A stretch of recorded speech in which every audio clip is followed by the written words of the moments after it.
তরুণ voter যারা তারা আগামীতে কাকে রাষ্ট্র ক্ষমতায় দেখতে চান, অপশন ছিল চারটি। সাবেক প্রধানমন্ত্রী বেগম খালেদা জিয়া, বর্তমান সরকার প্রধান ডক্টর মোহাম্মদ ইউনূস, জামাতের আমির শফিকুর রহমান এবং সাবেক প্রধানমন্ত্রী তিনি সদ্য সাবেক শেখ হাসিনা। ৪৪,০০০ মানুষের মধ্যে উল্লেখযোগ্য সংখ্যকভাবে বেশি মানুষ সদ্য সাবেক প্রধানমন্ত্রী শেখ হাসিনাকেই আবারও ভোট দিতে চাইছেন। অনেক অনেক মন্তব্য পড়েছে এখানে, আওয়ামী লীগের জয় জয়কার।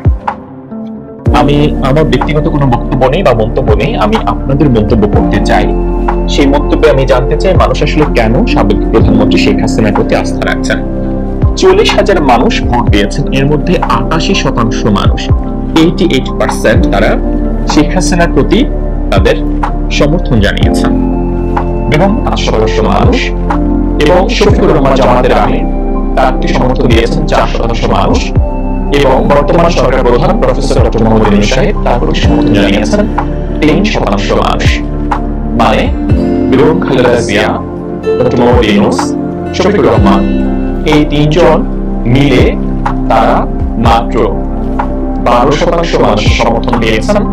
আর শেখ হাসিনা একাই পেয়েছেন, যেটা খুবই অবাক করার বিষয় এবং এটা নিঃসন্দেহে যারা আওয়ামী লীগের সমর্থক রয়েছেন তাদের জন্য খুবই আনন্দের বিষয়। ঘোষণা দিয়েই রাজনীতির মাঠে ফিরতে যাচ্ছে আওয়ামী লীগ।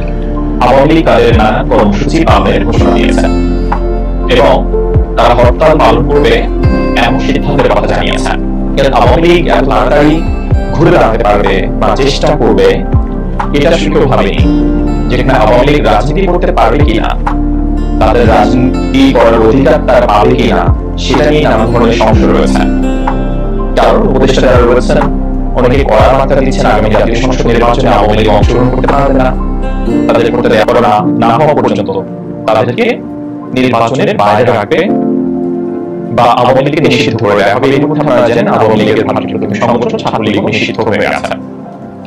এই পরিস্থিতিতে আওয়ামী লীগের পক্ষে কি কোনোভাবেই তাদের কর্মসূচি বাস্তবায়ন করা সম্ভব, নাকি কর্মসূচি ঘোষণার নামে আওয়ামী লীগ তাদের যে নেতা কর্মী যারা আত্মগোপনে রয়েছেন, যারা অসহায় নেতা কর্মী এই মুহূর্তে নেতৃত্ব ছাড়া যারা নেতা কর্মী রয়েছেন বাংলাদেশে, তাদেরকে আরো বড় বিপদে ফেলে দেবে। কারণ নেতা ছাড়া আন্দোলন আপনারা জানেন না যে ঈদের পরের আন্দোলন কেন ঈদের পরের আন্দোলন কেন হাস্যকর করেছে, কেন এখন উপদেষ্টা ঈদের পরের আন্দোলনকে করে তারা হাস্যকর করেন। কারণ বেগম খালেদা জিয়া জেলে ছিলেন, তারেক রহমান দেশে আছেন, এখনো আছেন।